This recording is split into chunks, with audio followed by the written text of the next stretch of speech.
We are live from our studios here in Kokomlemle on digital address GA0992539. This is the home of fearless, credible and independent journalism.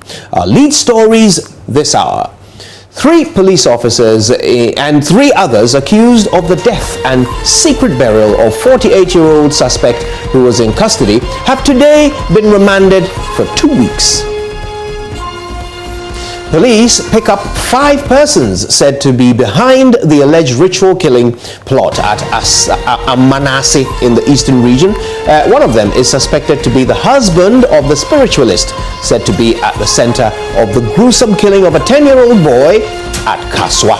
Now, as traders in the Krufro market in Kumasi count their losses after fire ravaged their structures today, fire service officials reveal that the fire killed 8 in the region in the first quarter of 2021 alone. We have details. Join us on DSTV channel 421, Go TV channel 144, and of course we stream live on YouTube and our social media handles.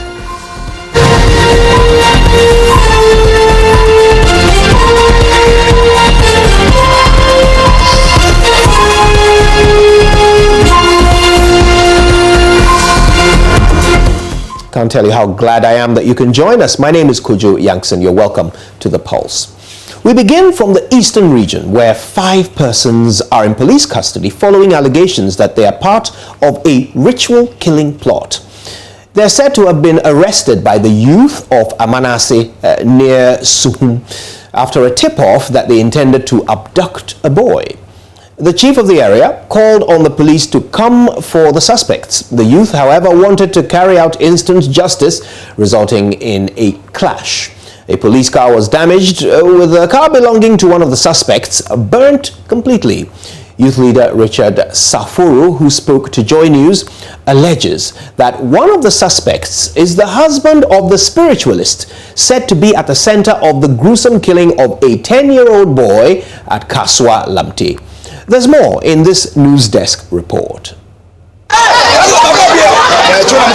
In videos of the incident put on social media, more than 50 men are seen heading towards a building. Another man is heard saying they are taking the people away, causing the youth to double up the chase. Youth leader Richard Safuro says the youth moved in after they felt the men suspected to have attempted to abduct a boy will be let go. He decided to take one of our brother's son to the spot, so he was giving a drink to the small boy, but the small boy was insisting that he's not going to drink. So since people put him on the spot, they were monitoring his actions. So immediately they rushed on him and was asking him the reason why he was giving the guy those items. So they asked him what is it, and he said it's water. But when they took it from him and they checked, it wasn't water. It was application mixed with some things, you understand. In another footage, a car is ablaze. Richard explains what happened. First, it belongs to one of the priest wasn't around, so it belonged to one of the priests. That's Wazinga. That car was 247 roaming in the town. 247. The chief called them and they obeyed instruction. Then came down. They were like they wanted to do something so that they will escape. Then the chief called for the youth. Richard alleges one of the suspects is connected to the alleged ritual murder that took place at Kaswa that led to the death of a 10-year-old boy. He explains a suspect is married to the priestess at the center of that controversy. Her husband, the priestess husband, is also the priest. But before you go there, you go and see the priest before the priestess before you see the husband, the priest. Let's learn more. My colleague Maxwell Kudeko is our correspondent in the eastern region. Maxwell, what more do we know about these suspects in particular and the alleged connection to the spiritualist at the center of the Kaswa ritual killing? Well, Kojo, there seems to be a network challenge here, but I think that the gentleman has given us a perfect narration on what transpired yesterday. According to sources,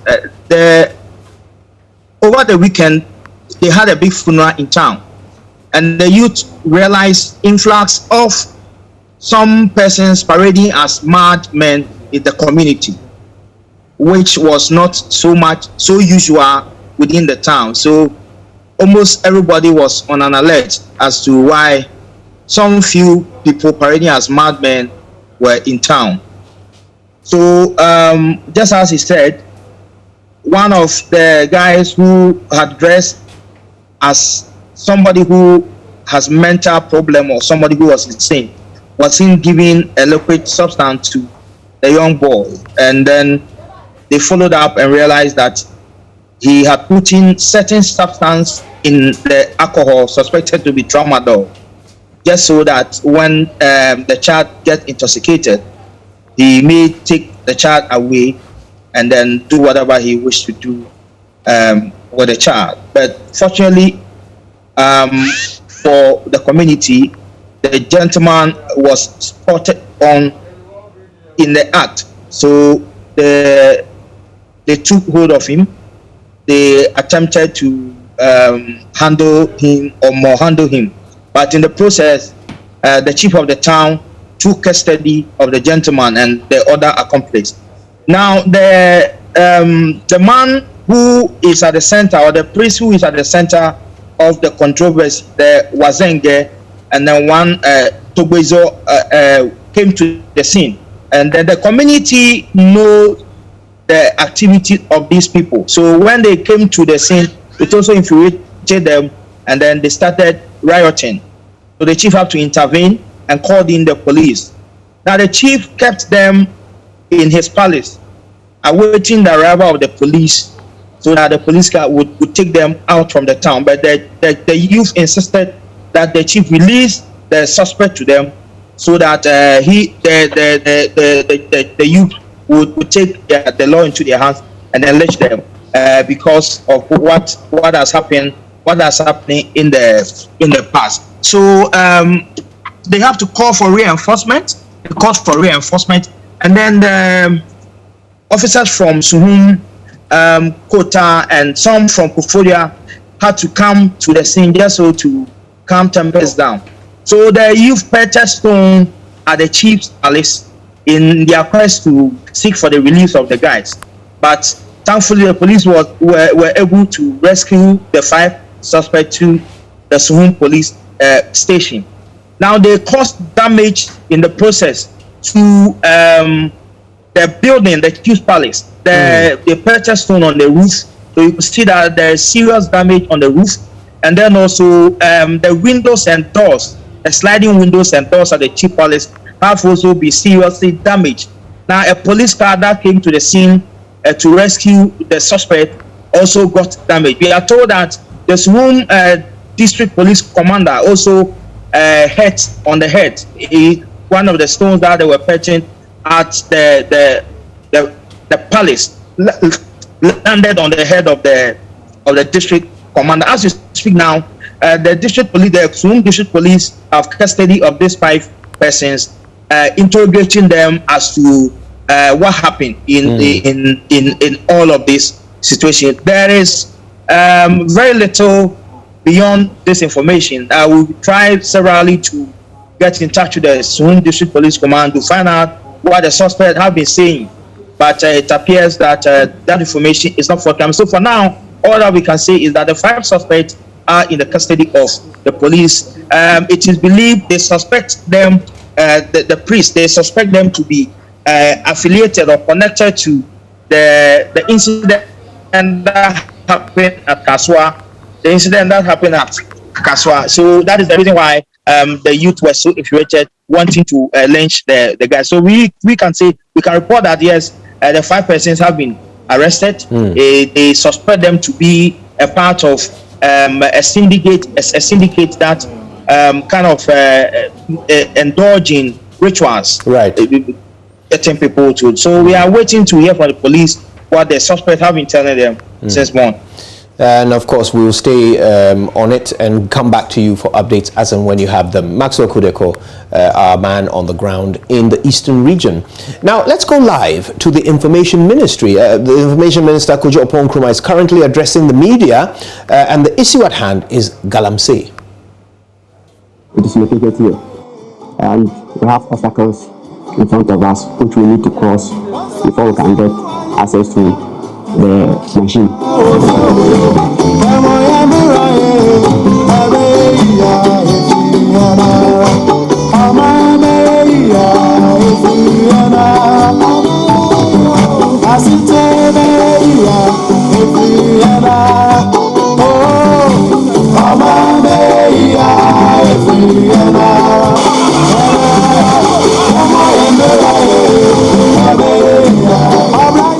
far, we've gotten a few some fines, moving through a lot of difficult terrain. It's a simple mission, and we are expecting to achieve the desired aim and send the right signal to those faceless people trying to cause havoc to our very existence.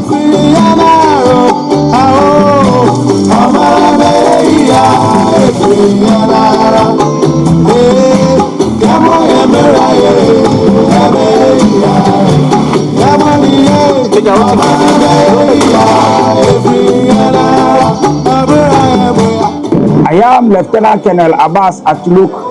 Our mission here has been to clear all illegal mining activities on and along the river banks. We have been able to clear all platforms, floating platforms, I mean the chamfines and mining equipment right from Daboase all the way to Kifupraso. It is our hope that those who have been cleared from there will not return again, and that they would heed to the national cry to save our waters and ensure that generations coming will also come and meet rivers and waters and be able to get good water to drink and fishes to eat.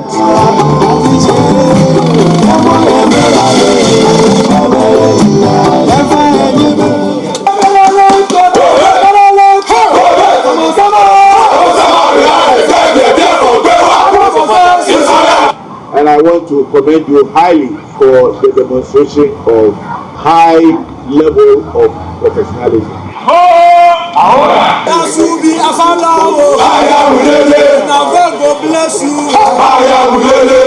This afternoon, I came to visit the troops in the field and deliver a special mission accomplishment message for the efforts they have made so far in dealing with this menace of illegal mining, particularly on the water bodies.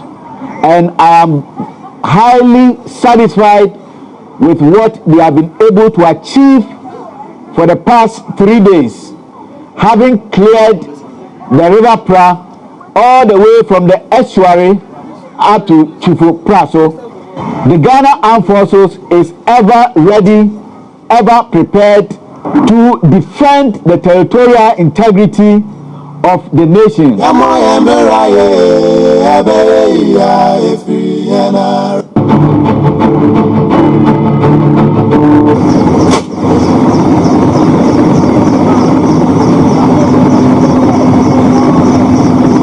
Recall that at the end of the first exercise, no, please keep playing. At the end of the first exercise, the ministers announced that there will be armed air patrols and advised all persons to desist from going onto the water bodies to mine. The air patrols, the armed air patrols have started. And I think that advice will be reiterated. It will not be in your interest to go back on the water bodies to mine.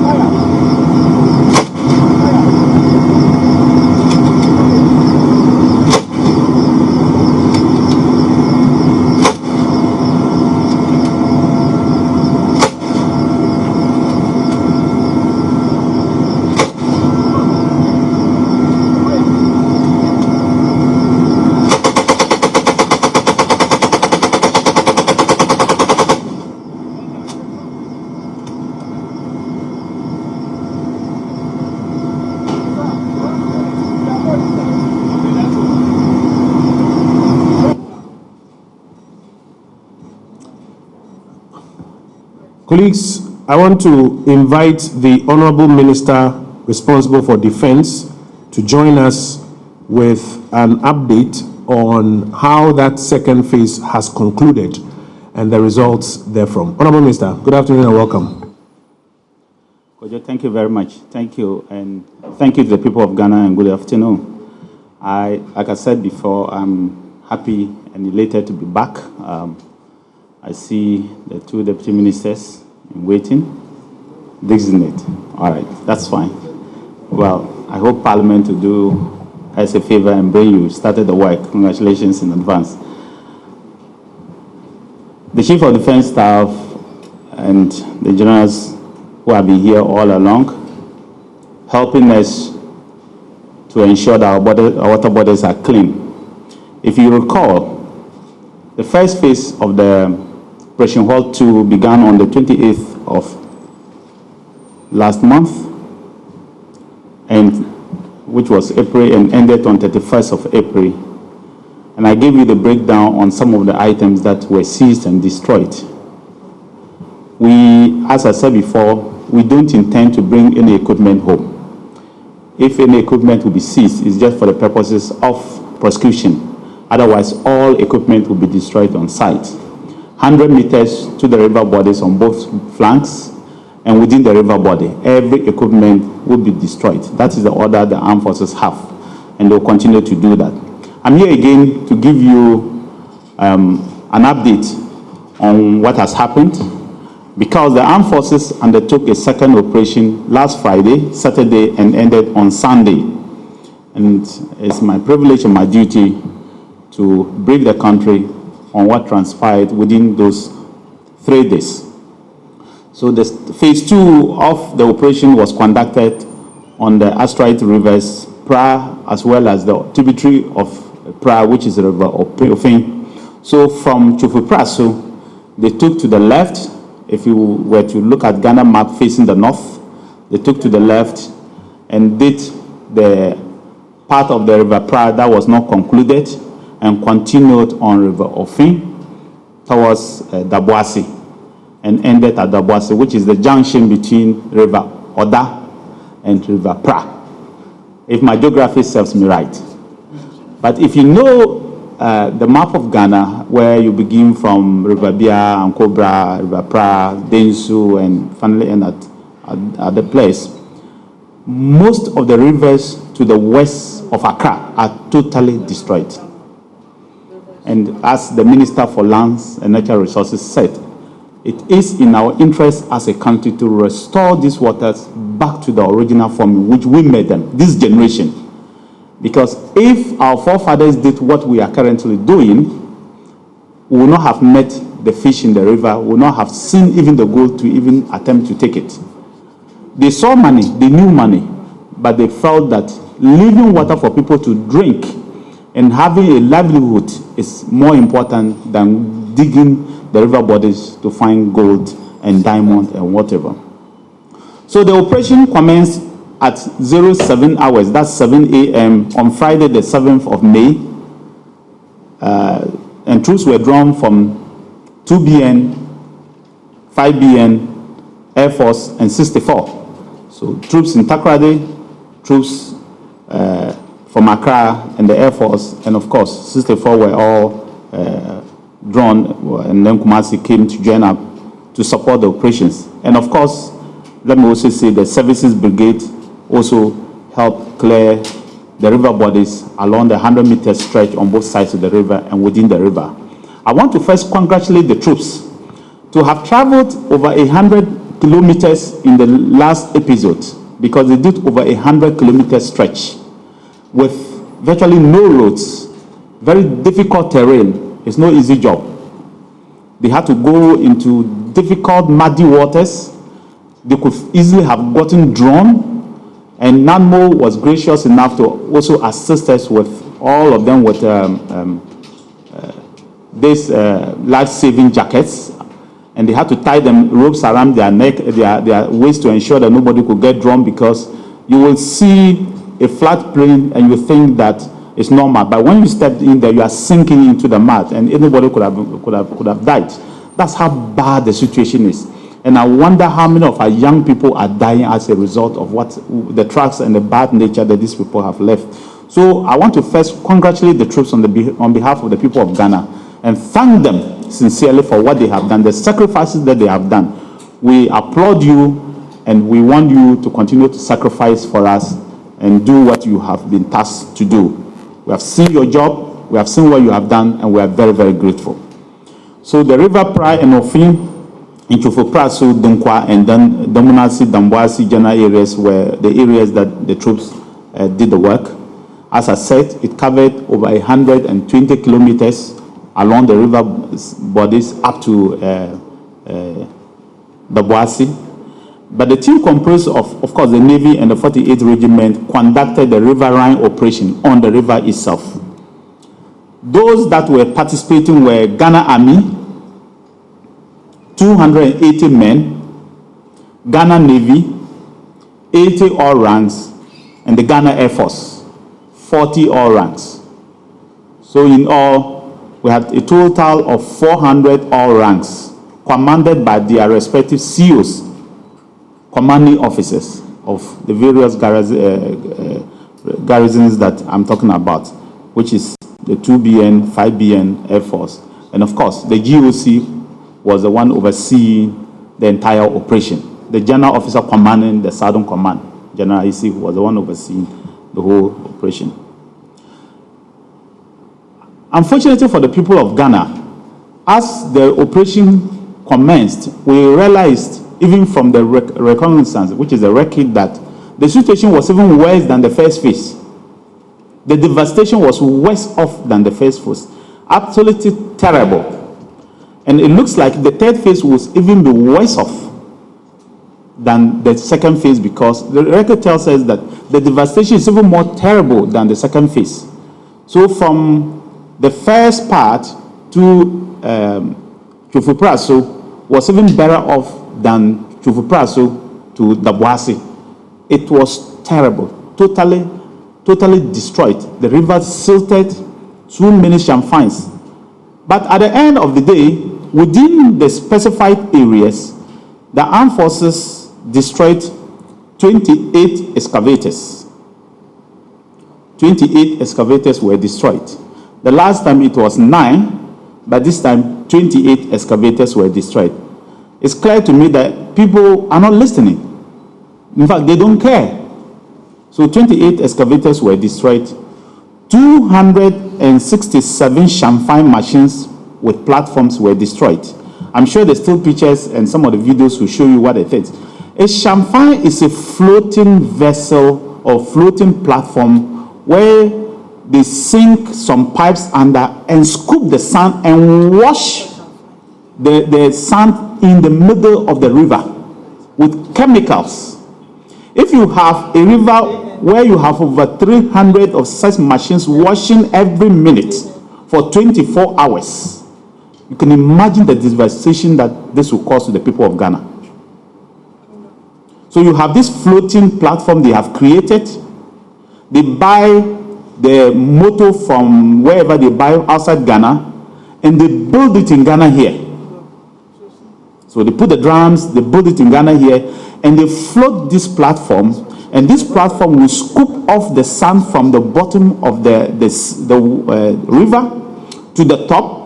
They will wash it in the center of the river or wherever it is the platform is, because they need water to wash it, dump it back into the river with chemicals, mercury, cyanide. And you are imagining over 300 of them. During Operation Vanguard, we destroyed over 2,000 champagnes. This time, just 3 days. The first one, 208 champagnes were destroyed. 28, eh? The first one, 208 champagnes were destroyed. This one, 265 champagnes were destroyed. In 6 days operation, over 476 champagnes were destroyed just in 6 days operation. And like I said before, so imagine a platform which is as big as this particular platform sitting on water. That's it, what you see behind me. Now they are scooping the sand from the center of the river, the bed, and bringing it to the top and washing it in the middle with cyanide, with mercury, and polluting the water. And you can imagine what the damage can do in a minute. And you can imagine an hour. And you can imagine what they do in a day, then in a year, the damage that these people are causing to the people. Can you imagine the kidney problems that the people who are living around that area will get. Because Ghana Water, unfortunately, I don't even know whether they're able to refine water and clear this, things like mercury and cyanide. I don't even know.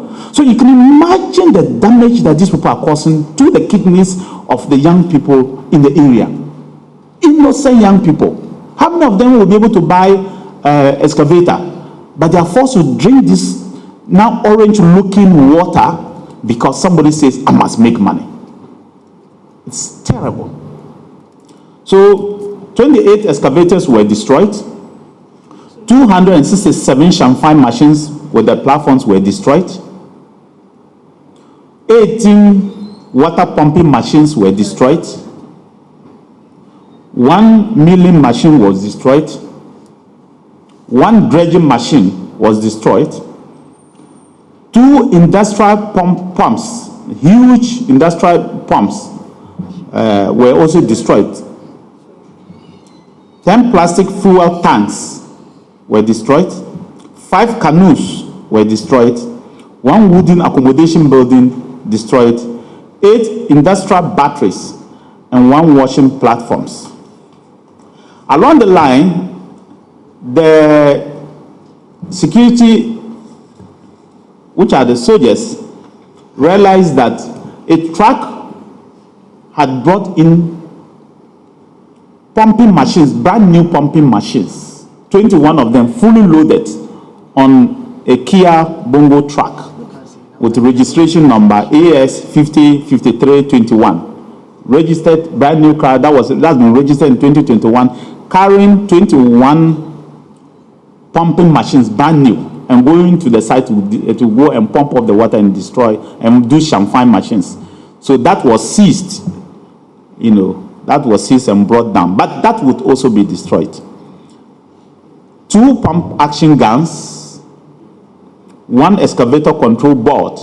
The reason why those excavators so far have not yet been destroyed and immobilized is because in the view or in the judgment of the military at that time, if they were to destroy that excavator at that particular site, the collateral damage to the surrounding will be huge. So they demobilize it, but they'll go back and make sure that that excavator is also destroyed. That is the order they have been given. So no prisoners will be taken back home. Everybody is going to go down. So no machine is going to come home. When I say everybody is going to go down, I'm using to just paraphrase what we call the machines that are there, not the human beings. 2 excavators were also immobilized, as I've said, within the yellow zone. The yellow zone are areas about or further than the 100 meters, maybe 100 to 200 meters or 500 meters, because the security have realized that people are working in the night, and immediately they realize they are coming. Then they will drag the machine 500 meters away. But you can see that this is a truck, fresh truck, and then they will take the machine off. You can see clearly. But because we said 100 meters, then what they have done so far is not to destroy them, but to immobilize those machines. And then we'll take an action with the advice of the minister responsible for the lands and natural resources, which will give to the military as to them. But so that's what they are doing. They have not destroyed any equipment outside the 100 meters radius. What they have done and what they keep to do is that they know that you are mining. They can see the pit, they can see the machine, and they see that you have just taken the machine off, maybe outside that zone, but they did not destroy them. They immobilized them so that we can take action beginning from there. There was no arrest made because most illegal miners took to their heels. The moment they see the military, they took to their heels, but the military decided that at this phase, they will not be shooting anybody. So they ran off, and so they couldn't get people to arrest. And for even the safety of the troops themselves, they decided that if somebody is running into the forest, into the bush, you don't know where he's carrying, you don't know what he's doing, the only thing you could have done was to have shot him. But they decided that no, this is not the time to do that. Maybe in future it may happen, I don't know. But for now, this is not the time to do that. And so we couldn't make any arrests for now.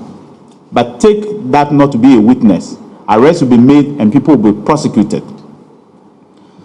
Of course, some makeshift camps, as I've already said, were also destroyed within the red zone. People decided to build buildings around to house their workers, and then they are doing mining in the river bodies or within all those structures were destroyed. So some of the things we see, they're actually new structures people built along the water bodies, and they were doing that. But we observed a few things, as I've already said. Heavy mining equipment being used for illegal mining activities on the water and along the river bodies have been withdrawn to hideouts and nearby communities upon hearing of the military presence. And they come back in the night and mine again. Most of the locals do not know or appreciate the dangers associated with the irresponsible mining. And particularly a community called Chichiwere, I think, is that the name? Chichiwere, where the local chief tried to mobilize the youth against the military. You have 400 soldiers, and they are helping you to clean your river body. They didn't go to seize your house to sleep. If they did, I will not be against it. But they are trying to sleep in a secondary school. And you, the chief, insists that they have no right to sleep in that structure. They should leave your town. That the nation has sent its troops to go and do this exercise. And you think that the soldiers have no right to sleep in a classroom in your town because you claim you excavate, 2 of your excavators were bent on the river body? I think that people like this must be answerable to their communities and their people. That chief who took that action and made the announcement that the youth should mobilize and go attack the 400 soldiers who were lying down there, what was he thinking he was doing? You are sending them to their death, their graves. I just want to advise people that this is a national exercise. Our water bodies are being destroyed. In the next 5 years, if nothing is done to preserve these water bodies, people will not get water to drink. In fact, Ghana Water will not be able to manage and give you clean water. It is in your interest that these things are cleaned. Maybe 1 or 2 people may get some money because they are the people doing the mining. But the general public will suffer in the next 1 year if nothing is done. And it's in your interest to clean up these rivers for you to at least have good water. How can you explain to the kids you are giving birth today that this is the water you have bequeathed them to drink? What explanation are you going to give to them? When even countries outside are threatening us, what we sell today, they are threatening to ban those products. I think that we rather need their help, the help of the chiefs, the opinion leaders, the assemblymen, the youth. Because as the soldiers gave me a brief today, most of the young people in the villages are those who are assisting them and showing them where the equipments are. They are not happy about what is happening. They are devastated that their own towns that they have seen clean water is now turning into things like this.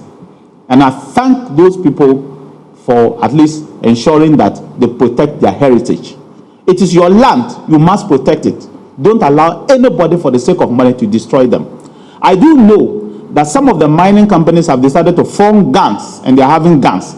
Report, and the military will flush those gangs off you and take them off your land. But like I said, the allowable distance of 100 meters aside the rivers designated as a red zone are in most cases not operationally practical, as physical mining is done well over 100 meters along the river. Illegal miners are quick to move mining equipment beyond 100 meters into hideouts. There are also illegal mining sites that are not within the 100 meters from the river, but they lay long pipes into the river bodies. Huge, big pipes into the river. Suck the water, mine off, pour the contaminated water back into the river. So far, what the military has done is to destroy all those pipes. But I think that we need to take a decision about some of these activities. You can drill your borehole and mine, nobody cares if you are mining a kilometer away. if you are irresponsible, small-scale mining or big mining. But don't come and take water from a river using these big holes and pour the contaminated water back into the river. It is dangerous, it is unethical, and it will kill people. But what is the impact, as we have seen, the assessment? The impact of this operation has been very substantial, as excavators and other mining equipment that were used to perpetuate the illegal mining activities within the red zone, that's the restricted areas to River Ofin and Pra, were destroyed.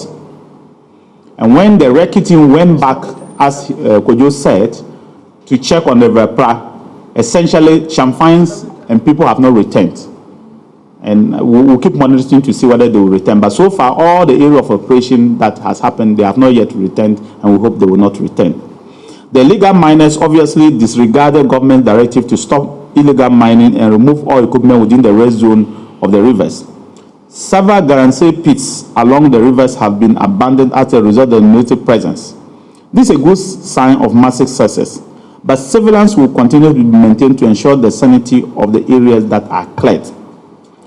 The operation will continue until we are fully satisfied that the objectives of His Excellency the President has been achieved. The Ghana Armed Forces was tasked to conduct operations on the river bodies and 100 meters aside the river bodies, and to flush out illegal miners, not just on only River Pra, but most of the major rivers you see in the endemic areas. It will happen. And as I said, the operation commenced on the 7th, at 07 hours on the Friday the 8th, and ended at 3 p.m. to allow the troops to be able to get out and go home on Sunday the 9th of May. 7 mining equipment, as I said, were seized and destroyed. But as I always do, I will believe there are certain considerations that the military and those on operation will want the people of Ghana to consider and approve through the Minister for Lands. I believe that it is essential that this operation should be sustained to prevent the return of illegal miners to the water bodies. The operation should be extended to all the tributaries of the major river bodies, because we have realized that River Pra, the tributaries are even more destroyed than the rivers itself. In fact, for the River Ofin, they don't have any tributary again. All of them are gone. The tributaries to the River Ofin itself. River Ofin is a tributary to River Pra, but the River Ofin also has tributaries. The small rivers that link to the river, they are gone, totally gone. They've destroyed virtually all of them. So we believe that we should extend all these operations to all those tributaries to flush out people. Further directives will be given to take for action to be taken on equipment that have been withdrawn by illegal miners from the mining sites. Whilst the military operations are ongoing, the key leaders must be engaged, and I believe that the minister is engaging them tomorrow. Is in Kumasi to do that. He will announce it, and he wants your support to continue to engage all of them, to engage the chiefs, and we're appealing to the chiefs and all the opinion leaders to do that. And then we may have to really look at the 100 meters allowable, because the law says that you cannot mine 100 meters. But if someone is mining 110 meters away and polluting the river, what do we do? The military are having some difficulty because they don't want to have anybody accusing them of moving beyond the 100 meters. So they are sticking to the 100 meters. But they've seen that people just mine and park the machines 150 meters away. You can see the machine. You can see it. I just mined. That's mined 50 meters away. But what do you do? So these are some of the things that we are there. We are not capturing every prisoner. There are some prisoners who are outside our reach, not because we cannot capture them, but it is because that is the directive and that's what the law says, and we want to follow the law. So those who think that the law is not being followed, the law is being followed strictly. That is 100 meters, and we are doing that as such. So, Minister, I want to thank the people of Ghana for listening to me. That is the brief for today. And like I said, 28 excavators were destroyed, 267 champagne machines were destroyed, 18 water pumping machines, 1 mill, 2 industrial machines, 18 gensets, 10 plastic chairs, 5 canoes, 1 wooden accommodation, 8 industrial batteries, and 1 platform. And then 21 new pumping machines and a Kia Bongo truck with registration number AS505321 were also seized, as well as 2 guns. Pump action guns were also seized. We'll do some bit of work on some of them, and if there's a need to destroy it, we'll destroy it. If there's no need, and there's a need for prosecution, to be used for prosecution, that will be done. I thank you very much. Thank you very much, Honorable Minister, for that update. Honorable Minister, while you resume your seat, I want to invite the Minister responsible for lands and natural resources, the Honorable Samuel Abu-Jenapo, who would also share with us some remarks. Briefly, however, let me share with you some reports that you yourself have carried out, which are linked to some of the matters that the Honorable Minister is just speaking about. Medical staff of the Sewum Health Center in the Aowin district in the Western North region are beginning to record a high number of newborn babies without vital body parts due to the activities of illegal mining, popularly known as Galamsey, in those areas. According to the health center, pregnant women in the community are continuously losing newborn babies because the women are drinking water contaminated with chemicals used by the illegal miners. And there's a quotation from Gifty Adjoa Ajano, midwife in charge of the Sewum Health Center, who is giving an outline of newborn babies without noses, eyes, ears, mouth, etc. And it links directly to what the Honorable Minister has been speaking about and the reasons, among other things, for which His Excellency the President has authorized these operations by the Ghana Armed Forces. Honorable Minister, welcome from Kumasi. Thank you very much, Minister for Information. Minister for Defense, Minister for Information, Chief of Defense Staff. Let me first of all begin by thanking the Ministry of Information and its exceptional Minister, the Honorable Kojo Kwankroma, for putting this together once again. These are very important engagements which we have with the media. Indeed, we have with the Ghanaian people through the media. Today, I have a few comments to make, though. First of all is to say a big thank you to the President and the Commander-in-Chief of the Ghana Armed Forces for taking this step, and also the Minister for Defense, the Chief of Defense Staff, and the Military High Command and the Ghana Armed Forces. I say this big thank you because what they are doing is so important. And I've made this point repeatedly, which is that the mandate of the Ministry of Lands and Natural Resources really is to formulate the policy framework. You can't mine in 100 meters, you can't do this, you can't prospect in forest reserves, you can't do that. But the enforcement continues to be the mandate or the responsibility of the national security architecture. And the kind of enforcement we are seeing today can only really be executed by the Ghana Armed Forces.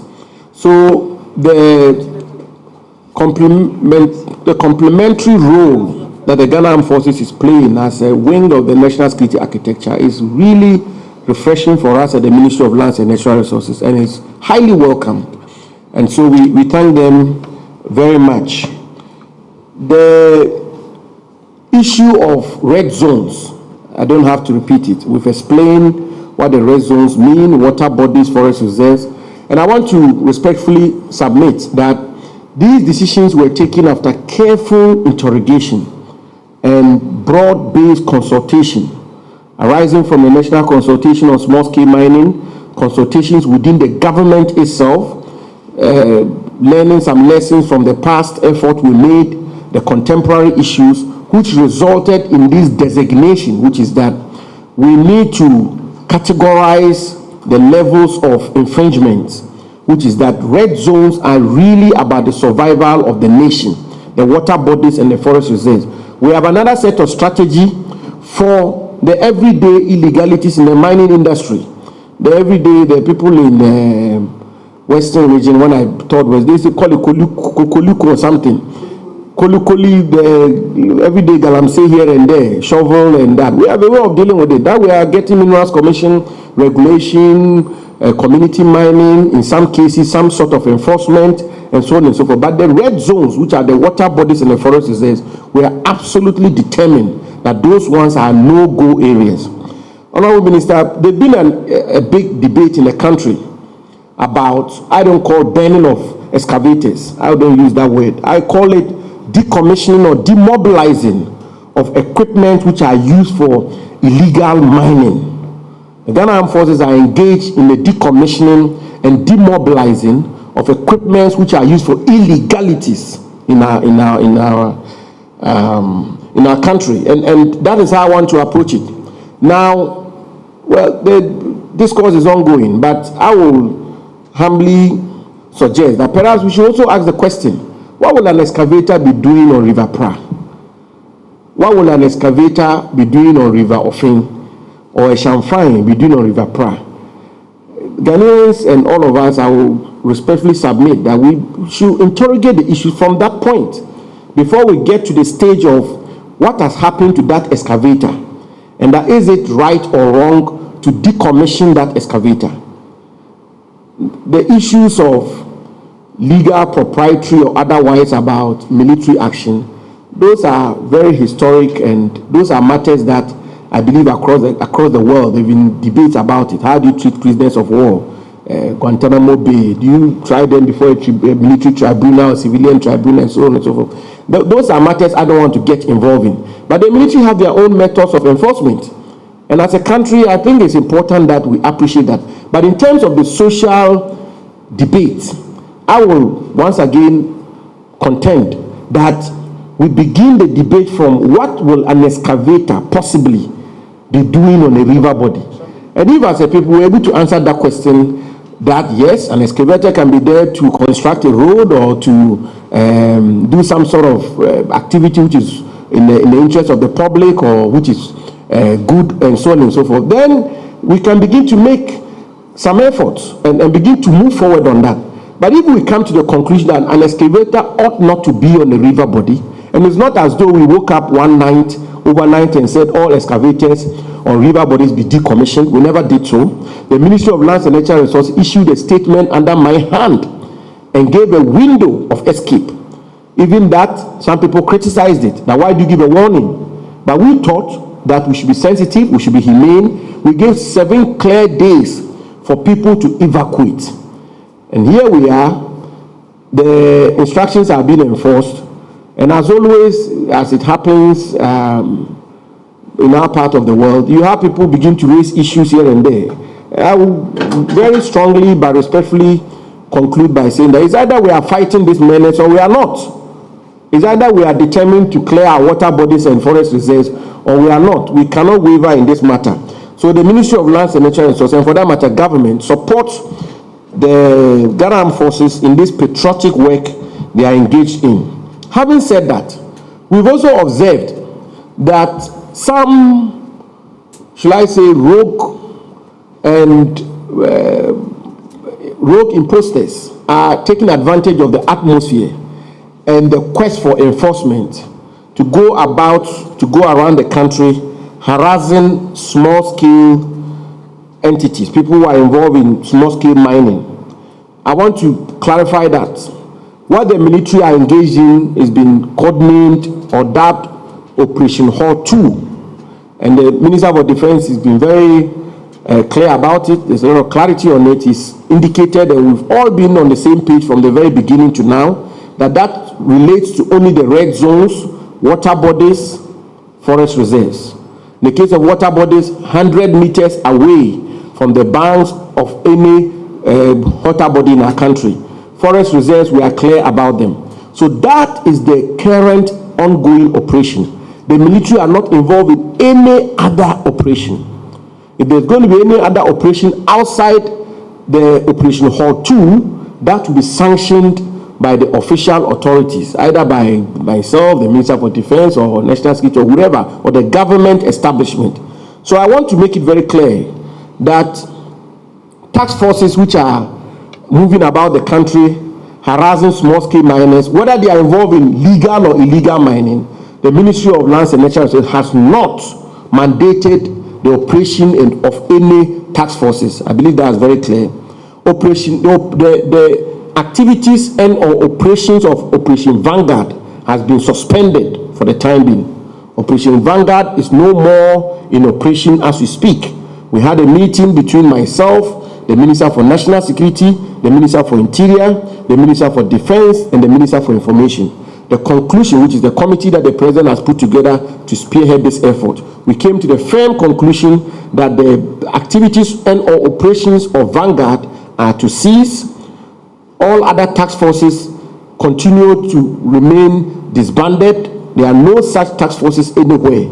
I'm privy to the concerns of the Small Scale Miners Association, and I've had occasion to interact with their leadership, and I've made it abundantly clear to them that there are no such sanctioned security operations anywhere in respect of small-scale mining. And I want to repeat on this note that the government of President Akufo-Addo is not against mining. We are not against mining. We are not against small-scale mining. On the contrary, we are working to regulate, sanitize, and promote a viable, sustainable small-scale mining which has regard to the preservation of the environment of our country.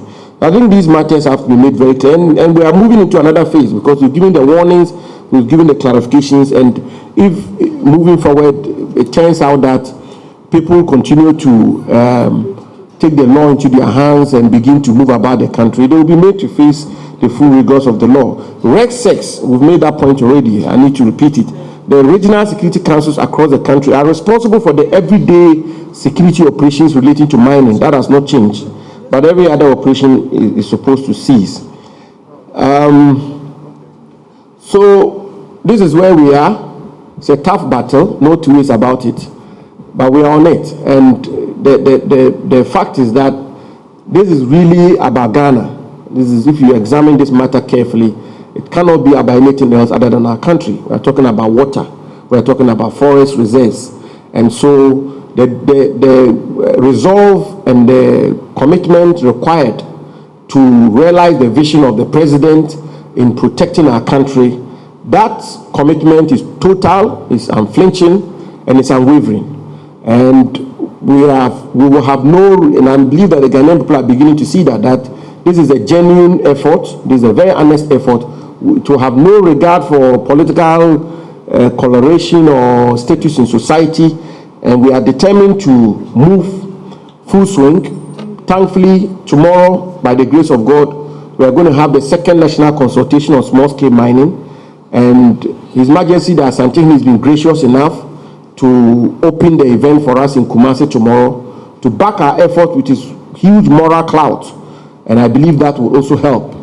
But let me conclude by reassuring the President, his government, and the good people of this country that the Ministry of Lands and Natural Resources, working closely with the security agencies, the Ghana Armed Forces, the Minister for Defense, National Security, Interior, and my good friend, the Minister for Information, are totally committed to ensure that we sanitize this industry for the good of our country. Thank you. Honorable Minister, grateful for your update. As you resume your seat, we're prepared to take some questions. We'll take 3 batches of questions, not more than 4 per batch. And Honorable Minister, I just want to share with you some information that quotes the President of the National House of Chiefs, Ojaho II. He has articulated publicly the fact that he also backs the decision by the government to ban all seized excavators by the military in the fight against mining in water bodies. Speaking to the media when the officials from the Forestry Commission called on him at Ahriaso, Ojaho II, who is also Paramount Chief of Siri, Ahriaso urged the military and the task force to go tough on persons who are mining in water bodies. And he goes on to say that the action is laudable despite the criticism against it. And he doesn't agree with the critics who are saying that excavators in water bodies should be seized for any subsequent conversations. So there's just some more information to share with you. If you have questions, please raise your hand. I would have the microphone directed to you. We'll take not more than 4 per batch. I have 1 here. If there's only 1 question for the day, we're happy to take it. It will only mean that the issues are quite clear. Yes, sir. Yeah, thank you very much. My name is Ernest Mini from JoyNews. I'll start off from the Land and Natural Resources Minister, talking about the harassment of small-scale miners. Indeed, we engaged them yesterday, and they mentioned that they feel betrayed because the engagement or the understanding they had with government was not to use the military to harass them. And they issued a 7-day ultimatum to rectify some of the issues they raised with us. You mentioned that you had met with them. Is this meeting in the wake of the concerns or earlier? If it's recent, we'd like to know how you agreed to resolve some of the issues that they raised. And if I just may get some clarity. Yeah. So these small-scale miners, are they those who are mining in the water bodies, or these are the legitimate ones who have concessions? Just to be clear. The legitimate ones. Those who say they have concessions, they are not mining water bodies away from the 100-meter zone, and they claim they are being harassed. And so that is the first one.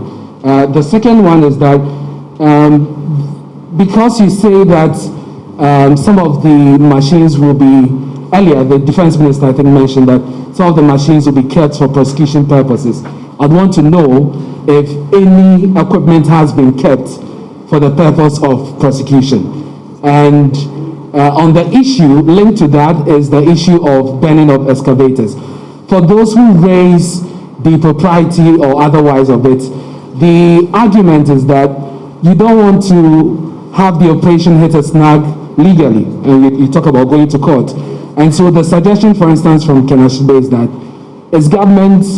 will government consider either amending the law or passing legislation to back this action so that in the future you don't have such challenges legally going forward.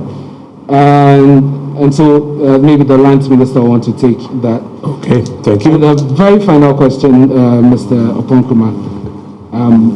I'd want to know if the small-scale miners have actually written to you officially with respect to these matters that they raised, because they indicated they were going to do so. All right, thank you. Are there any other takers? Yes, sir. That's TV3, right? Yeah. Yeah, so my name is Godfred. Please speak up, Godfred, so that we can hear you. During the last briefing, we were told that some 2 Chinese nationals were arrested, and then also 8 of them escaped. I want to find out whether there's any information about these 8 Chinese nationals who have escaped. And also, some arrests were made where some people were suspected to be national security operatives, and then the clarification came out that they were not. The question I want to ask is how easy, how difficult is it for somebody to impersonate, the national security, decide that he's a national security operative and then go to the extent of engaging in illegal mining? How easy is it for people to do that? Thank you. Yes, sir. Good afternoon, Honorable Minister. Minister of Defense, I want to ask a certain question. Now, from what you have seen, describing the whole situation as very terrible and very devastating, would you advocate for suspension or banning of service money for the meantime until the situation improves? Because whatever you do, people will get their way out of it. They will just cut corners. You can't arrest the situation now. So, would you advocate for complete banning of service mining or suspension of service mining in this country? Thank you. Thank you. Final one for this batch.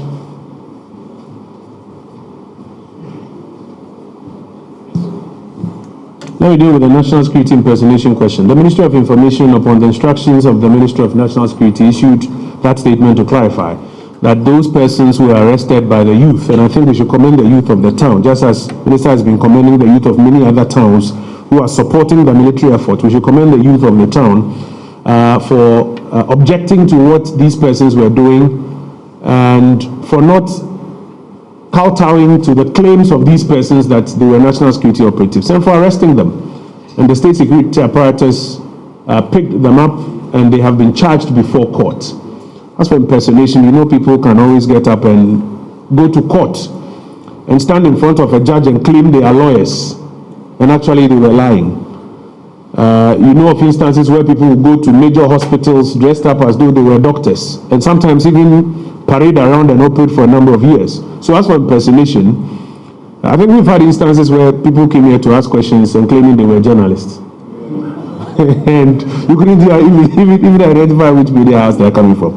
But I think the important thing is that the state agencies picked up these persons on the queue of the youth of the town who we commend and ensured that they have been charged before court. And even the individual who they claimed had contracted them to go there, who is the one who was a national security contractor, was also picked up on charges of abetment, and it's also been charged before court. And I think it shows clearly that there are no ifs, no buts, there is total commitment to ensure that success is achieved in this enterprise. There's a question about the status of the Chinese persons and whether you would advocate for a total banning of surface mining as part of this enterprise. Honorable Minister. Thank you very much. I think that the Minister for Lands will talk about the banning, but mining, both surface and underground, it's not illegal. As far as I'm concerned, and the Minister will educate all of us on it. I just know that if you do surface mining, you post a bond and you're supposed to reclaim it. So it is about enforcing and making sure that you can reclaim the land properly, so-called. I don't think that I would say that people should ban surface mining. It's allowed in Ghana by law, but I will look at it just to do the right thing. So for the small-scale miners, and I believe that the Minister will, as part of the second phase of his engagement, will begin to talk to them. And they should identify their concessions and reclaim all the land that they have degraded. All the pits they have left, they should cover it up. That is what I think they should be talking to the people of Ghana and talking to us. And I think that's what they should be doing to help us. I'm not aware that the soldiers have harassed any small-scale mining now who is doing legitimate business. In fact, the soldiers are operating within the 100 meters radius. If you are holding a license and you find yourself mining within the 100 meters radius, you are doing an illegal thing. The soldiers are supposed to destroy every equipment mining within the river body in the 100 meters radius. They're not going to ask whether you have a license or you don't have a license. It's as simple as that.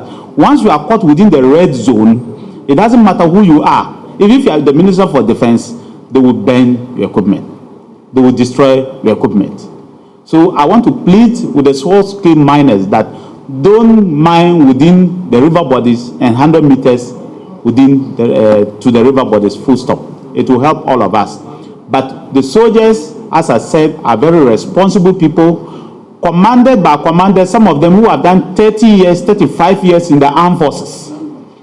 And in fact, they have sinned and sinned again, hundreds of operations, whether outside Ghana and in Ghana. So they know exactly what they are doing. And like I said, they don't enjoy going to destroy an equipment worth $200,000 and over. No, not at all. In fact, if for something they will want to even help us construct our roads, help us do things, but we cannot as a state sit and allow our water bodies to remain the way they are, with over thousands of champagnes on River Pra and destroying the water bodies.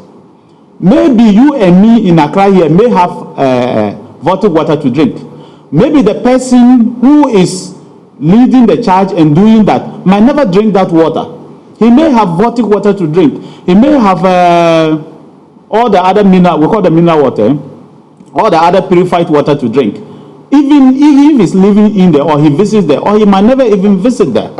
But all we want to say is that the soldiers will not harass any small-scale miner who is mining outside the red zones. If you think that there's anybody going around claiming he's a soldier or a police harassing you, like the minister said, let us know. We will deal with that person. I can assure you that. Like the rest of it, the minister will deal with it. But like I said, for the Chinese, I never said that equipment should be kept, mining excavators should be kept for prosecution's sake. That's not what I said. I said that certain items, if the police deem it necessary for prosecution, those items will be kept. Otherwise, all items are supposed to be destroyed. That is what I have said. But if the police, for some reason, believe that an ID card is necessary for prosecution, they will ask us to keep that ID card for prosecution. Otherwise, all equipment are supposed to be destroyed. That is the order. And like he said, they are supposed to be made, the soldiers are told that make sure that that excavator never works again. It's as simple as that. Just make sure that that excavator is never able to go back to the field to work again forever and ever. And I think they are doing a very good job on that particular one. And the third phase, as I said, will continue. So people should pack off and leave. I mean, I cannot get it. You are being told continuously. In many countries, they won't tell you. But we are telling you continuously that there will be a third phase. And I don't know whether they don't believe us or they think that we are just bluffing or they think there will be a third phase. And it will not be long. The third phase will be launched. And it's just within the river body and 100 meters from the river body. If you are found with an equipment within that zone, which is the red zone, you will not get your equipment back again. Whether the equipment is bent, whether it is destroyed, or whether a bomb is dropped on it, what I know is that you won't get back your equipment again. Thank you very much. Well, the Honorable Minister for Lands joins us. I think there's another part of it that people are not paying too much attention to. It appears people are worried about the destruction of excavators that are mining in water bodies. Please bear in mind that the armed air patrols have started. I think that that's even more dangerous. You may be worried about your excavator that is 2 million cedis or 3 million cedis, but the people's children, sons, nephews that you have asked to go and sit on your champagne, the armed patrols have started. Honorable Minister. Thank you, Honorable Minister. The Ernest of JoyNews asked a question about excavators and the legalities or otherwise of how they are being dealt with.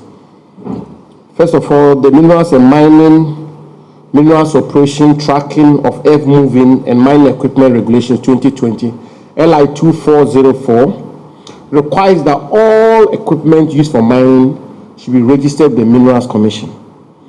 And where the equipments are going to be used for mining must be designated and registered with the Minerals Commission. So, yeah, we would like to talk about the legalities of it, but this is also the law. The law requires you, LI 2404, requires that if you are going to use excavator for mining purposes, or champagne or a shovel or anything, you should register it with the Minerals Commission. And the Minerals Commission ought to know where the particular equipment is going to be used for mining. That doesn't happen. So that's another bit of it.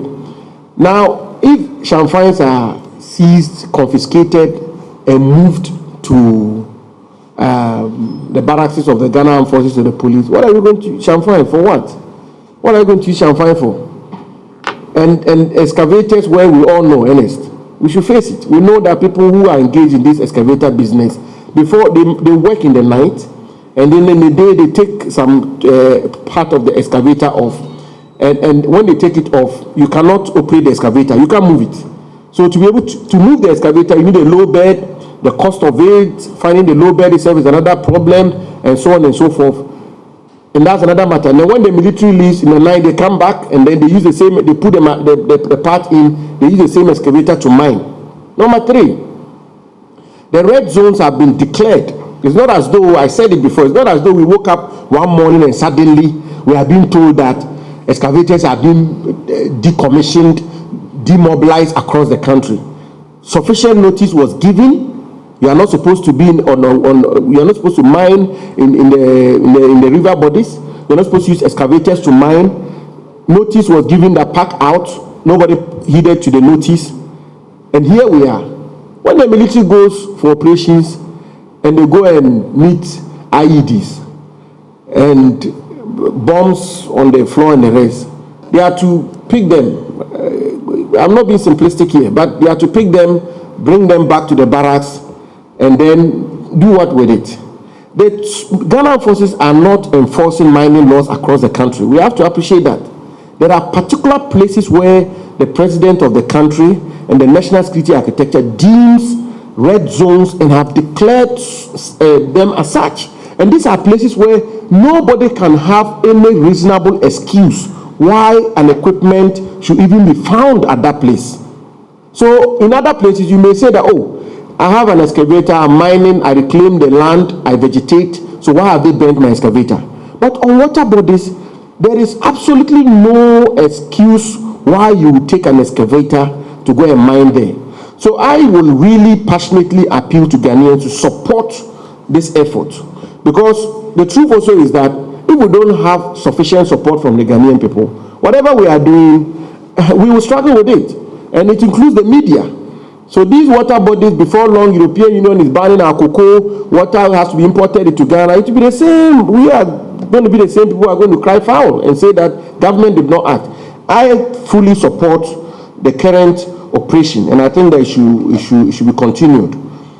The matter to do with small-scale miners, I've met the association many times. Even this week, I met the leadership of the association. Next week, I intend to sit down with the association. And the association, they continue to be partners of the ministry.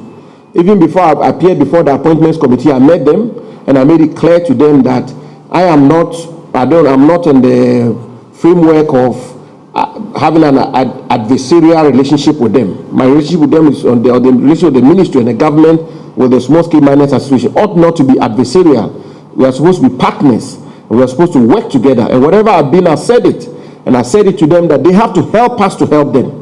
Because if the small-scale mining enterprise is regularized and is sustainable, the country will support them.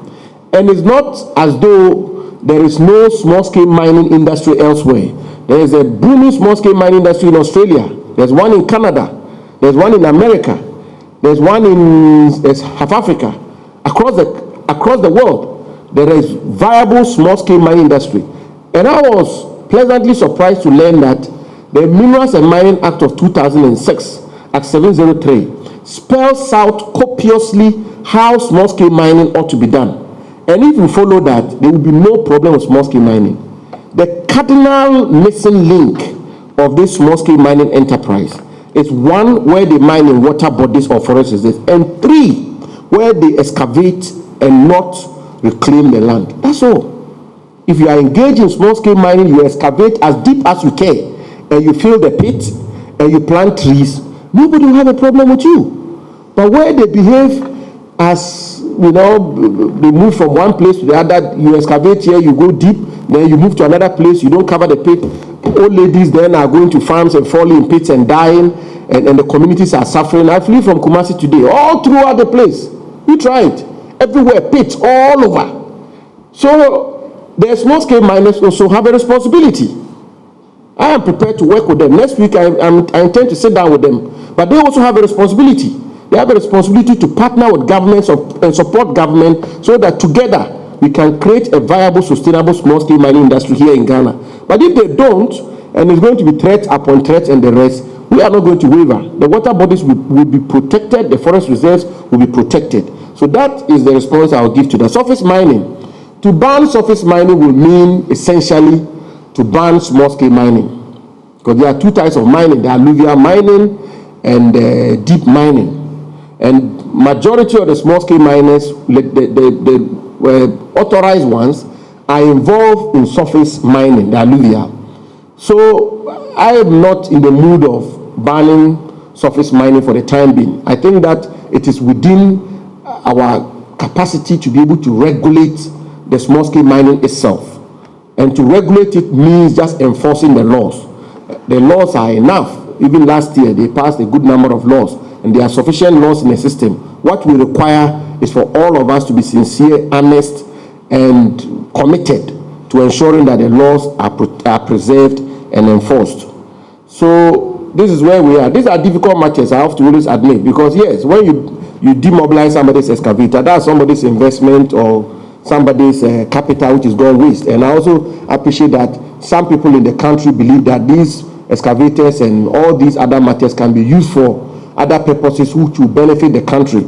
But I'm totally convinced that where we are, these measures are the measures which are required for the time being. As we move on, if there's a need to review them, we will. But for the time being, these are the measures we need. Thank you, Minister. Honourable Minister, we'll take a final batch of questions at this stage. Could you let me take a few others? If I don't get, then I'll come back to you. I have a lady here. We're always biased towards the ladies. Are there any other ladies? Abednego, find a newspaper. Could you? Unfortunately, there are 4 others, so I'll take them because you had a lot in the first round. So yes, madam, let's hear you. My name is Kekeli Kezara Kansi from GH1 TV. So, watching excerpts of the video, I got to know that an air operation has been launched as well to help with the fight against Galamsey. You raised it earlier, but it was crossing my mind. What assurance is the defense minister giving that innocent lives will not be lost? Because from what I saw, they were firing down there. It wasn't targeted at people. It was targeted at the Shamfan and yes, the persons associated in the water body. In the water, exactly. But who knows if there could be people there? So what assurance will the defense minister give that what the operation launch will be targeted at just that, and then any innocent life wouldn't be lost? And then he also mentioned harmful chemicals, cyanide and mercury being used for the Galamsey activity. I was wondering if there has been any link with the Ghana Water Company as to whether treating such chemicals, because they are very detrimental to our health, treating such chemicals so that when we take them, we wouldn't have to suffer the consequences. Like you stated, the nurse as or something said that babies being born are losing their lives or body parts due to this. So what assurance can we get with that? So I'll let the Minister for Lands deal with the Ghana Water Company Limited question. He was there when they gave us a briefing on the challenges they're having with treatment. And then Defense Minister will deal with the question of whether or not we can have assurances that innocent lives will not be lost in this armed air patrol. And by innocent, I'm not sure you are talking about the people who are mining in the water bodies. They are not the ones you are talking about. Just to be clear. They are... I hear you. Yes, sir. And then I'll take Abednego and then the gentleman there. Salam Bodiji, the finder. Minister, one of the reasons for the operation being launched was the environmental impact of the mining, the illegal mining operations. Now, if you are burning the equipment, is this the most efficient? Is this the smartest? Is this the greenest way in which you can destroy this equipment? Because by burning, you are also leaving carbon footprints. You are destroying the environment. And this, you have a good mindset, but you are adding to the carbon footprint of the country. So is it the smartest way we could have found to decommission, demobilize, as you put it? Are there any other suggested ways? Couldn't we have taken them to smelt, for instance? So again? Couldn't we have taken the equipment to smelt?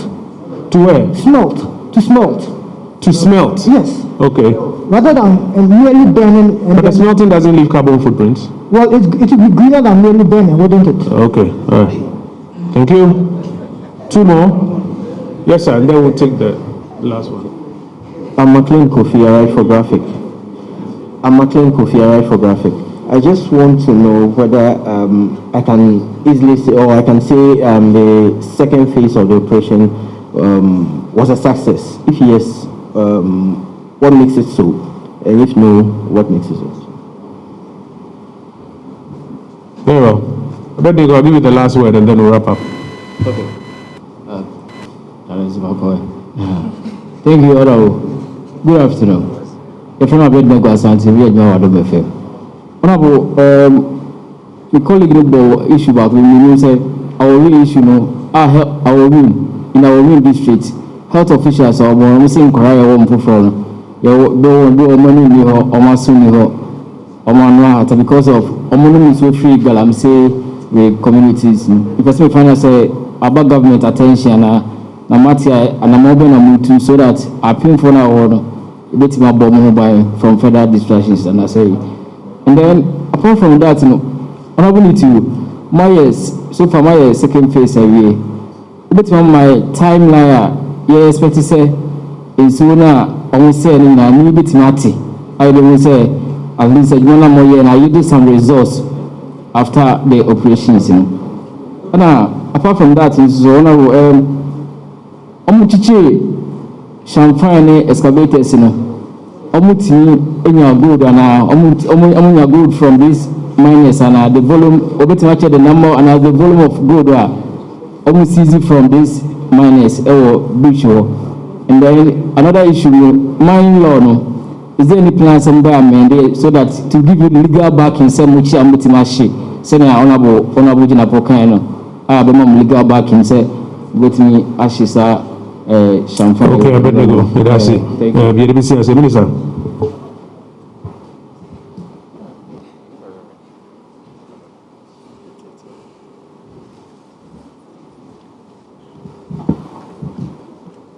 Minister, thank you very much. Let me assure the people of Ghana that no innocent lives will be lost. I hope that your question is innocent lives, so I'll stick to that, innocent lives. But I can't guarantee whether lives will be lost or not. And that one, lives could be lost even from the military side, even from the civilian side. You can never tell. And lives could be lost if somebody attacks the military with a gun, for example. You can never tell. So that I can't guarantee. But what I can guarantee is that no innocent person's life will be lost. The military will continue to do what they have to do on the water bodies and 100 meters off it to ensure that all equipment seized are destroyed. But the military will not target innocent people, will not even target to take lives. But I can't guarantee because accidents happen, so I will not be able to guarantee that. Only God can guarantee that one. But we'll do everything humanly possible to ensure that what you are afraid of never happens. The minister will talk about the timelines for the water because he has been working on it. Yes, it was a success because all floating chamfines, all floating platforms were destroyed on the river. That is between Chofopraso and the Boise, the junction of the two tributaries of the river, Oda and the one that continues. You know, the Ofin continues into even Ashanti, part of Ashanti region, was part of Western Ashanti. And then Oda goes this way. So they stopped at that tributary called the Boise. So between that junction, which I said is about 120 something kilometers, all floating platforms were destroyed. All equipment along the 100-meter stretch were destroyed. So I can say, yes, it was a success. And we'll continue to monitor. We'll continue to monitor in various forms. On daily basis, the military and the security agencies are monitoring what is going on. So from the start to where they have reached, even on daily basis, they keep monitoring to see what is going on. That's why I kept saying that it's not in your interest to go back, because if you go back, you will called out, and we'll come back. And this time we'll come back by air. So I want to say that don't go there again. It's not necessary. Don't risk your life. Just don't go within the 100 meters so that the river can regenerate itself. But he will answer exactly how the river will regenerate and how things will be done. It's just that there are some other follow-up activities that we will do. Those chamfines that have been destroyed, they may have to be removed. The excavators that have been destroyed, they may have to be moved off. Maybe scrap dealers will get a lot of market, but whatever the case, we'll see how it will do. So, Minister, thank you.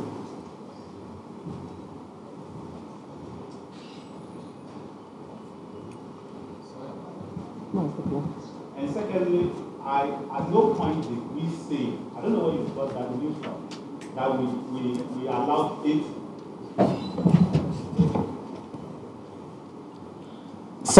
Secondly, I don't know where you got that information from, because I never at any point say that we allowed 8 Chinese to escape.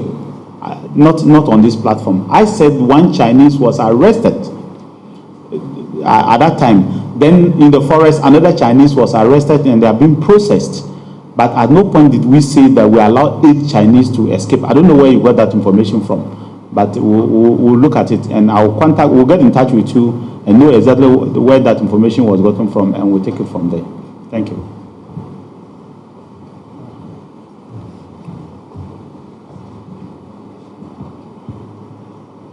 So, Mr. Asante asked the question about the legal grounds on which excavators are decommissioned or demobilized.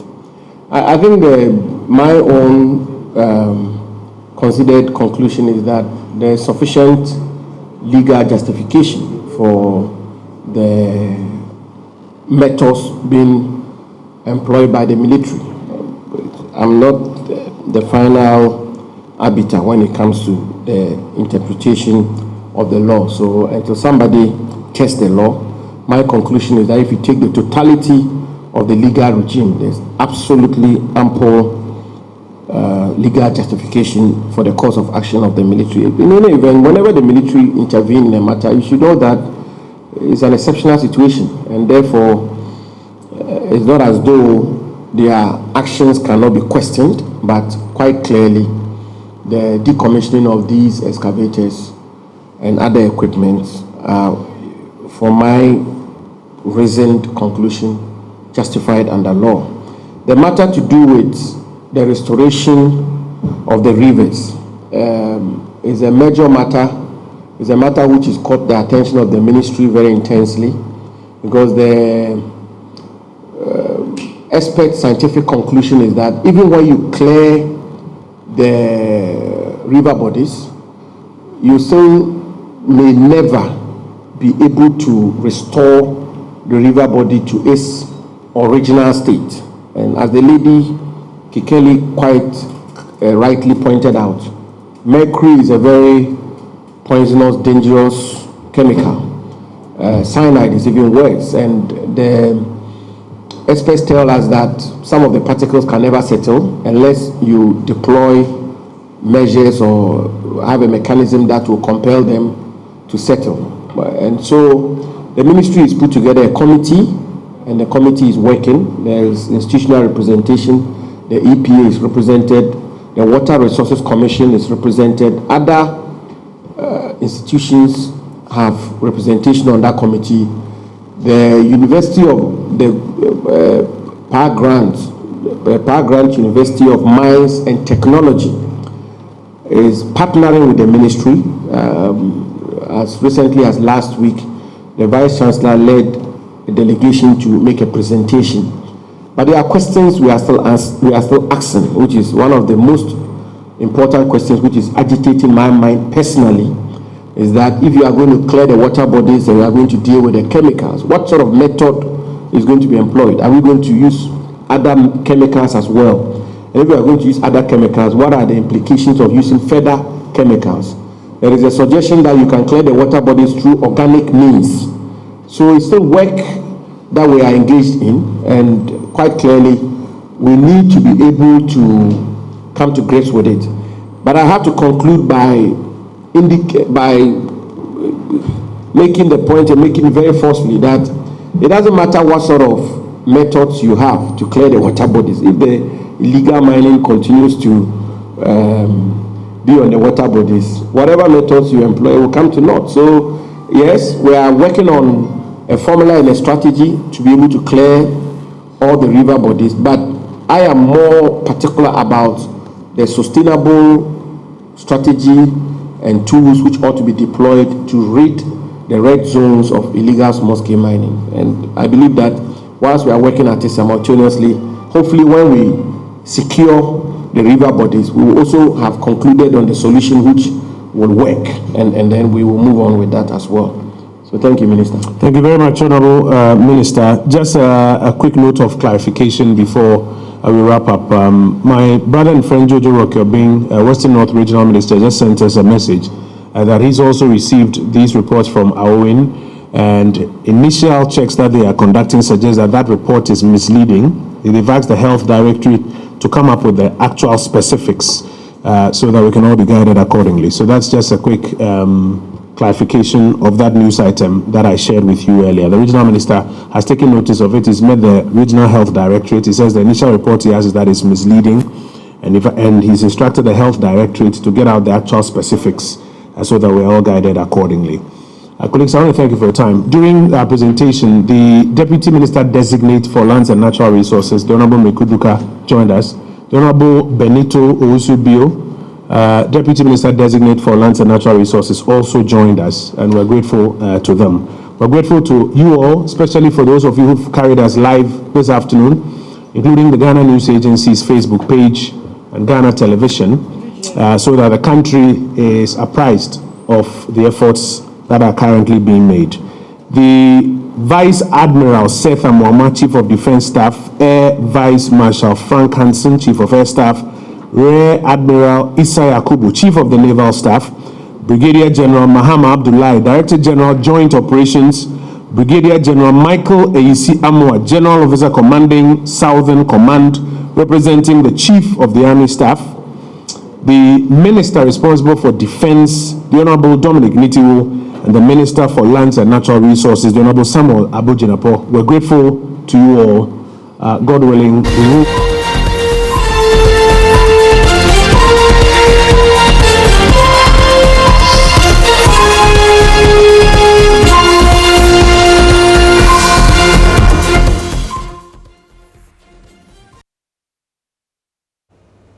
So that was a press conference at the Ministry of Information to give the nation an update on efforts to fight Galamsey, this second wave of the fight against Galamsey, during which all mining activity on water bodies has been, is illegal, and they have made efforts, the military has made efforts to remove all who are operating on our water bodies. A lot of information was shared. We heard that the military did face some resistance in certain communities. We were told of the need to review the 100-meter distance limit. This is from the Minister for Defense, Dominic Nitiwu, who suggests that it is still possible to pollute a water body if you're mining 110 meters away from it. And so there might be a need for that particular rule to be reviewed to ensure that the water bodies remain protected and people don't take advantage of the limit to continue polluting our water bodies. Several pieces of equipment have been seized and destroyed, including 28 excavators, 265 shangfang, which are the floating platforms from which the mining is done, plastic chairs, water pumps, one Kia vehicle, and 2 weapons, one of them a pump-action shotgun, have all been seized and destroyed by the military. Now, we also heard Mr. Samuel Abujinapo, who's the Minister for Lands, Mines and Natural Resources, speak strongly to draw the distinction between the illegal mining on water bodies and the perfectly legal small-scale mining, which is done by those who have the proper permits to do so. And he insisted that the government is not against legal small-scale mining, but they are completely against illegal small-scale mining, specifically on this occasion, the ones that are occurring on our water bodies, and he was very clear in making that distinction. Also, the debate about destruction of excavators that are seized from these illegal miners came up, and Mr. Jinaport described it in his words as the decommissioning of illegal mining equipment. He said he prefers to call it that, and that the government supports the military's actions to destroy all of these pieces of equipment so that they can never be used in illegal mining again, forever and ever, were the words that Mr. Jinaport used. There were some questions that were fielded to the ministers. One of them asked about whether or not there was concern about innocent lives being lost when the armed air patrols resume in mining areas. The information minister sought to distinguish between innocent lives and the lives of those who do illegal mining. And then there was, of course, the announcement from the information minister that armed air patrols are resuming, and that was a warning sounded to those who are engaged in illegal mining. There is also information that the University of Mines and Technology is collaborating with government to find some solutions, long-term solutions, to resolving the issues that are caused by illegal mining. This is certainly not the last update that the government will be sharing with the people of Ghana on the fight against Galamsey. Let's take some messages from our partners before we return to the Pulse.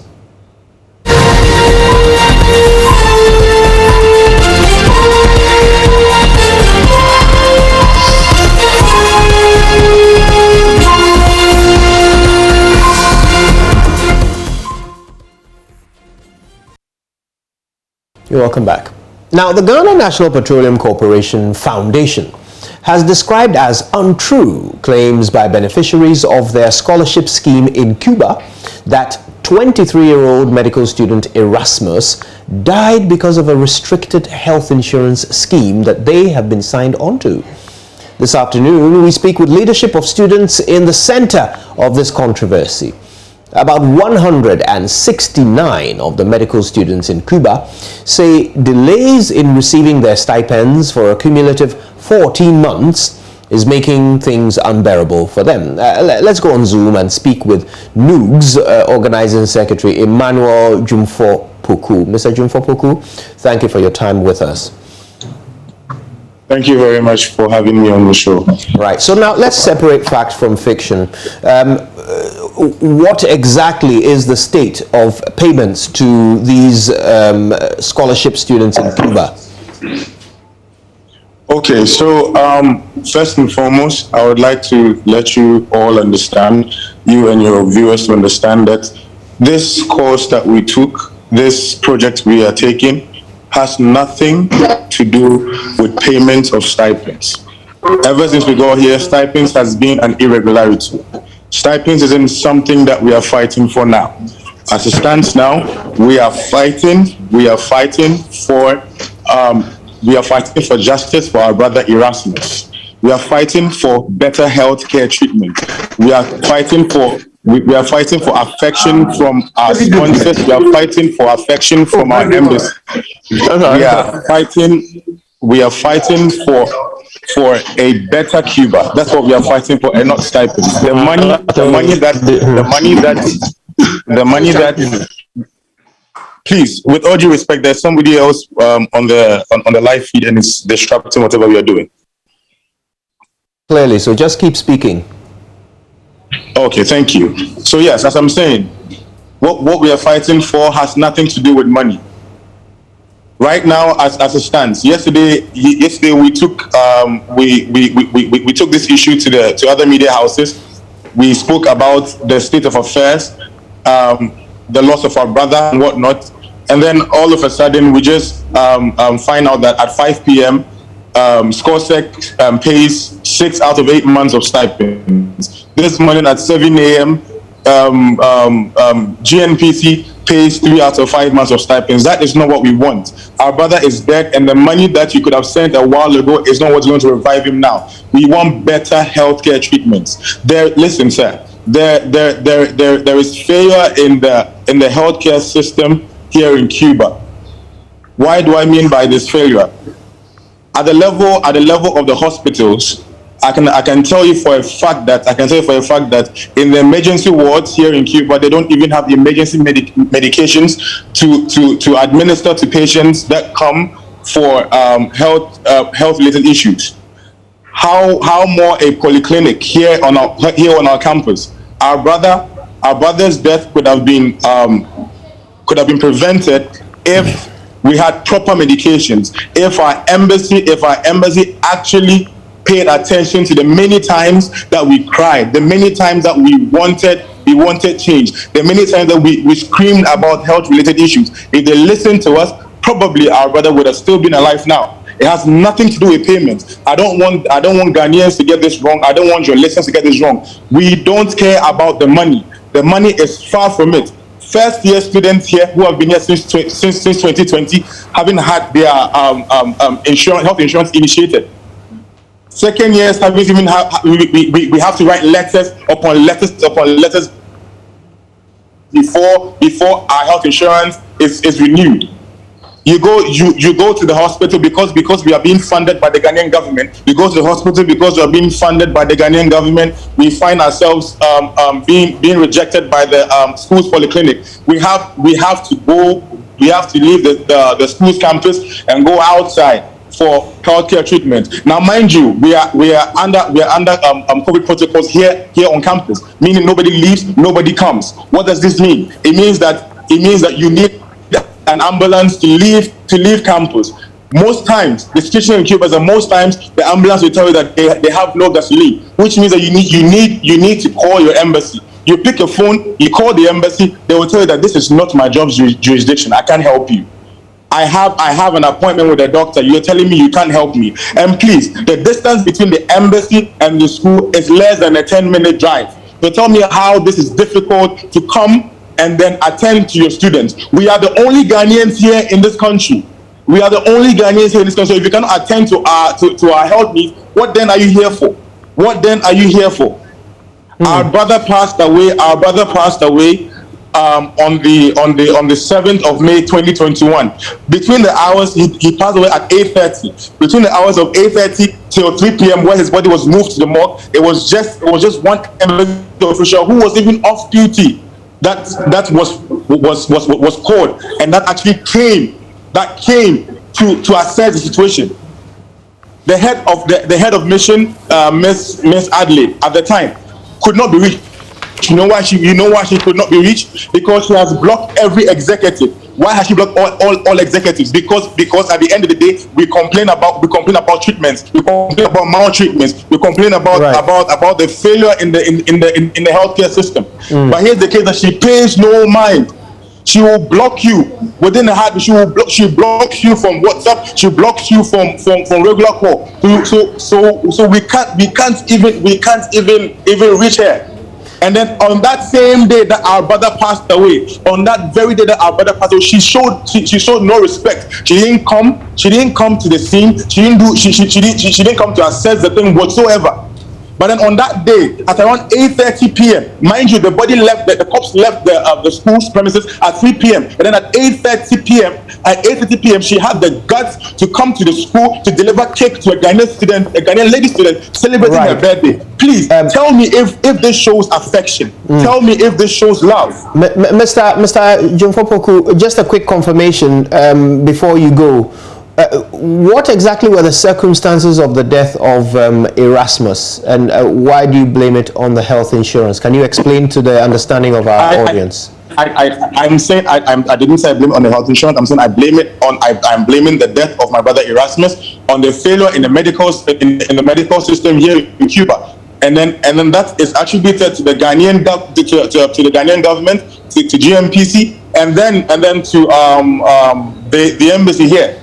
Why am I saying this? I'm telling you that, sir, they don't have adequate drugs in their polyclinic. Even at the level of hospitals, we have postgrads over here. Is that what Erasmus died of? And then they will attest to the fact that forgive my intrusion, Mr. Jomfopoku. Forgive me for intruding, Mr. Jomfopoku. I hope you can hear me.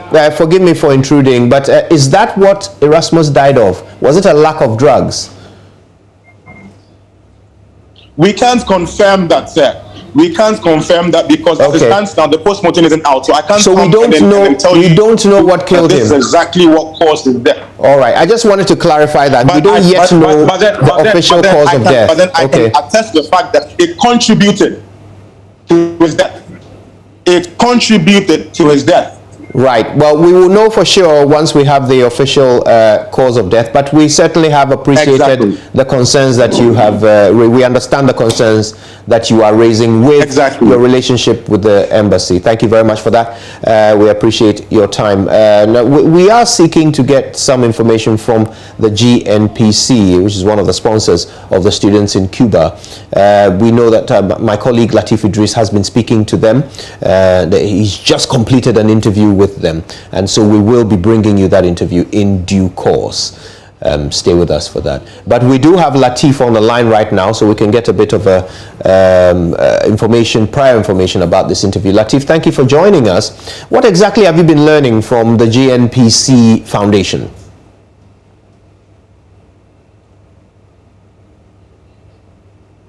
Latif, you may have to unmute your speaker so that we can hear you.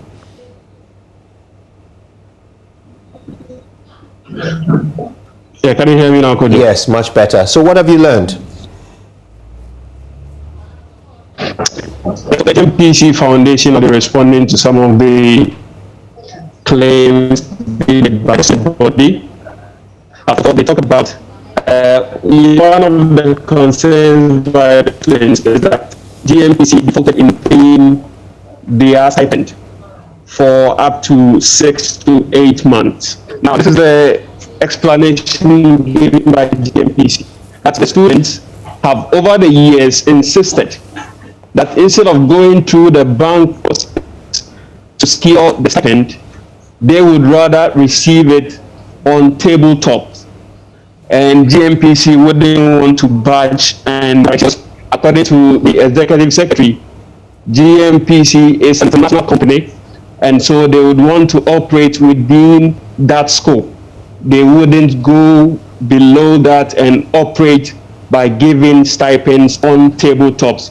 So even most of these students go weeks and months without any cash because they are not ready to access it through the GNPC down procedure.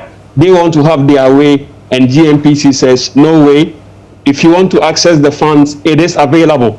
Now, he mentioned that they've disbursed about 8 months stipend back to Cuba, and it's taking months. The students are not ready to go through the process to access it. They've taken an entrenched position that they want it on tabletop, and GNPC says, no way, go through the bank procedure.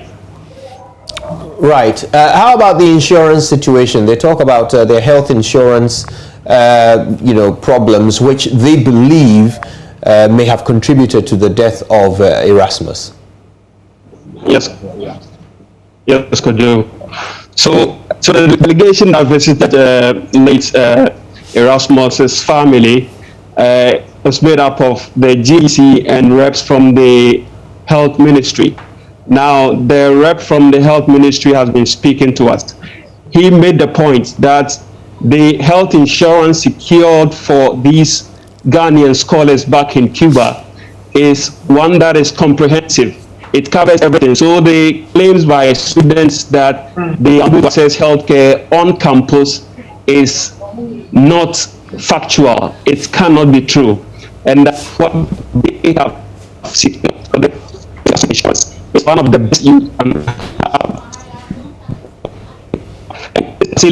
This health insurance is a facility by students from all around the world who are studying back in Cuba, and so it cannot be true that the health insurance secured for Ghanaian students studying in Cuba is substandard or is restricted. Could you? Right, thank you for that, Latif. And of course, Latif Idrisu has been speaking to the GNPC Foundation about complaints being leveled against them by beneficiaries of the scholarship, the medical student scholarship in Cuba. One of the students has passed away, believed to be as a result of complications of diabetes. And the rest of the students, represented by their NUGS organizing secretary, have told us this afternoon that they blame their sponsors, including GNPC Foundation, for the death of this young man, accusing them of not providing them with the health care that they need.